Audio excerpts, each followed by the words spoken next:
سورۃ العصر کا اور اس آیت البرق کا ایک تقابل کر لیجیے.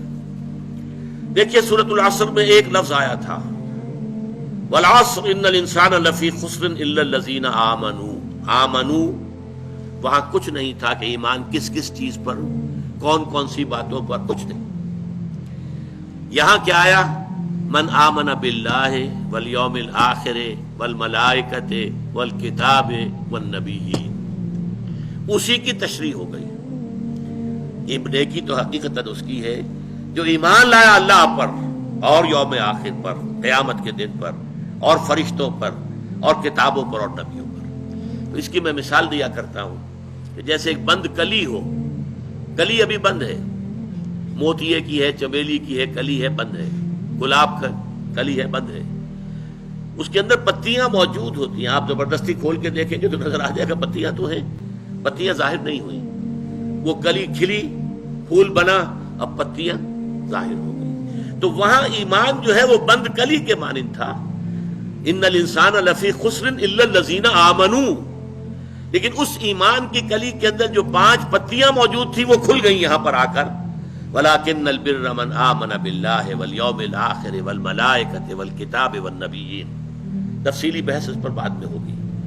اس کے بعد وہاں لفظ کیا تھا؟ وَعَمِلُوا الصَّالِحَاتِ. اس عمل الصالحات کے اب یہاں پر 4 شاخیں آ رہی ہیں. اس کی تمثیل بہترین میرے نزدیک ہے کہ درخت کا ایک تنا ہے، اس میں ایک شاخ نکلی، دوسری نکلی، تیسری نکلی، چوتھی نکلی، 4 شاخیں. عمل صالح کی 4 شاخیں آ رہی ہیں جو یہاں پر آ رہی ہیں. سب سے پہلی کیا ہے؟ وَآتَى الْمَالَ عَلَىٰ حُبِّهِ ذَوِي الْقُرْبَىٰ وَالْيَتَامَىٰ وَالْمَسَاكِينَ وَابْنَ السَّبِيلِ وَالسَّائِلِينَ وَفِي الرِّقَابِ. اس کا ایک جامع لفظ لائیں گے تو انسانی ہمدردی. سب سے پہلا جو ہے، پہلی شاخ، اہم ترین شاخ انسانی ہمدردی ہو کہ انسان کسی کو دکھ میں دیکھے تو خنجر چلے کسی پہ، تڑپتے ہیں ہم امیر، سارے جہاں کا درد ہمارے جگر میں ہے. اسی کو ہمدردی کہتے ہیں. ہمدردی کیا مانی؟ ہم جماعت، ہم عصر، ایک زمانے کے لوگ، ایک جماعت میں پڑھنے والے طالب علم، ہم جماعت، ہم درد، جن کا درد کامن ہو جائے. تکلیف آپ کو ہو رہی ہے، میں بھی محسوس کر رہا ہوں اس تکلیف کو اپنے دل میں، اس کا نام ہمدردی ہے. اگر کوئی بھوکا ہے، پیاسا ہے، غریب ہے، کسی کے تل پر کپڑا نہیں ہے، کوئی ہاتھ دراز کر رہا ہے آپ کے سامنے، اپنی عزت نفس ہتھیلی پر رکھ کر آپ کے سامنے پیش کر دی ہے، کوئی جکڑا گیا ہے، کوئی غلام ہے، اسے چھڑانے کے لیے پیسہ خرچ کرنا ہے، یا کوئی شخص ہے جو قرض کے اندر اس طرح بندھ گیا ہے کہ جتنی بھی حرکت کرتا ہے، ہاتھ پاؤں مارتا ہے، کچھ اور ہی الجھتا چلا جاتا ہے. اس کو کہیں ایک بڑی سی کوئی امداد دے کر ایک دفعہ اس سے چھٹکارا دے دیا جائے، بجائے اس کے کہ اسے صرف اس کی مینٹیننس کے لیے کچھ تھوڑی تھوڑی خیرات دی جاتی رہے. ایک یکمشت جو ہے وہ بڑی، یہ سارے ہیں. وَلَٰكِنَّ الْبِرَّ مَنْ آمَنَ بِاللَّهِ وَالْيَوْمِ الْآخِرِ وَالْمَلَائِكَةِ وَالْكِتَابِ وَالنَّبِيِّينَ. اور عمل صالح میں سب سے پہلے مقدم ترین، یہ بڑی اہم بات ہے، اس پر تفصیل سے گفتگو ہوگی بعد میں. اور دیا اس نے مال اس کی محبت کے علی الرغم. مال ہر ایک کو محبوب ہے، لیکن وہ آدمی اپنا مال دے رہا ہے، وہ نیک اگر حقیقتاً ہے، کس کو دے رہا ہے؟ اپنے غریب قرابت داروں کو سب سے پہلے وہ ہیں، پھر یتیم، مسکین، مسافر. حالت مسافرت میں یہ کیفیت عام طور پر طاری ہو جاتی ہے کہ آدمی کو ضرورت ہوتی ہے مدد کی. وسائلین، مانگنے والے، وفی الرقاب، گردنوں کی چھڑانے. دوسری شاخ واقام الصلاۃ، نماز قائم کی. تیسری شاخ وآت الزکاۃ، زکوٰۃ ادا کی. یہ 2 عبادات کی شاخیں ہو گئی. پہلی شاخ انسانی ہمدردی، دوسری 2 شاخیں عبادات میں جو اصل ہے، بنیادی ہے، صلاۃ اور زکوٰۃ. نمبر 3 والموفون بعہدہم اذا عاہدوا. یہ بھی عمل کی ایک بات ہے. جب کوئی معاہدہ ہو جائے، کوئی کانٹریکٹ ہے،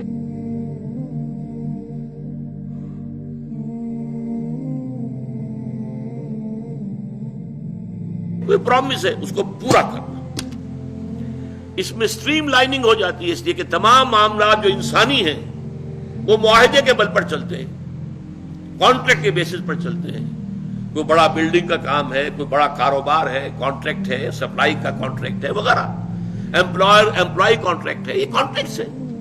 ایک ملازم آپ نے رکھا ہے، وہ شام تک کام کرے گا اور شام کو آپ اسے 100 روپے دیں گے، یہ کانٹریکٹ ہے.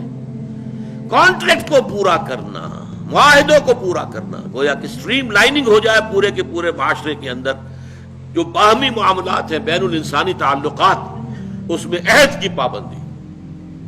اور آخری بات یہ صبر جو سورۃ العصر میں ہے، وَتَوَاصَوْا بِالصَّبْرِ وَالصَّابِرِينَ فِي الْبَأْسَاءِ وَالضَّرَّاءِ وَحِينَ الْبَأْسِ، صبر کرنے والے فقر و فاقہ میں، وَلَنَبْلُوَنَّكُمْ بِشَيْءٍ مِّنَ الْخَوْفِ وَالْجُوعِ وَنَقْصٍ مِّنَ الْأَمْوَالِ وَالْأَنفُسِ وَالثَّمَرَاتِ، ہم لازماً تمہیں آزمائیں گے، کچھ خوف سے، کچھ بھوک سے، کچھ جانی اور مالی نقصانات سے۔ اس راستے میں آئے ہو اگر تو اب قدم قدم پر امتحان آئیں گے، تمہیں آزما لیا جائے گا کہ واقعتاً تم ایمان لائے ہو۔ تو چاہے فقر و فاقہ ہو، چاہے تکلیفیں ہوں، اور چاہے جنگ میں نقد جان ہتھیلی پر رکھ کر پیش کرنا پڑے، اپنے آپ کو اپنے حاضر ہو جانا پڑے، ثابت قدم رہنا۔ اولئک الذین صدقوا، یہ ہیں راست باز لوگ۔ یہ اگر کوئی نیکی کا اگر کوئی دعویٰ کریں تو پھر سچے ہیں، نیکی کا دعویٰ کرنے میں سچے ہیں، اگر یہ ہے کردار۔ اب یہ پوری انسانی شخصیت کا حجولہ سامنے آیا ہے، یہ تمام چیزیں اگر کسی شخصیت میں موجود ہیں، ایک پوری کردار نگاری جو ہے اس آیت کے اندر ہو گئی ہے۔ وَأُولَٰئِكَ هُمُ الْمُتَّقُونَ، اور یہی لوگ متقی ہیں۔ تمہارا تصور تقویٰ کچھ اور ہے، خاص وضاقتہ ہو، خاص لباس ہو، خاص انداز ہو اٹھنے بیٹھنے کا، تو بس وہ فلاں شخص بڑا متقی ہے۔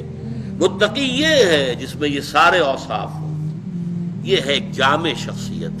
اور واقعہ یہ ہے نیکی کے موضوع پر یہ قرآن حکیم کا جامع ترین مقام ہے نیکی کی اصل حقیقت کو سمجھنے کے لیے، اور یہ کہ اس کے اوپر واقعتاً قرآن کا تصور نیکی کا کے موضوع پر صرف اس ایک آیت کی روشنی میں مکمل تصنیف کی جا سکتی ہے، مکمل کتاب لکھی جا سکتی ہے۔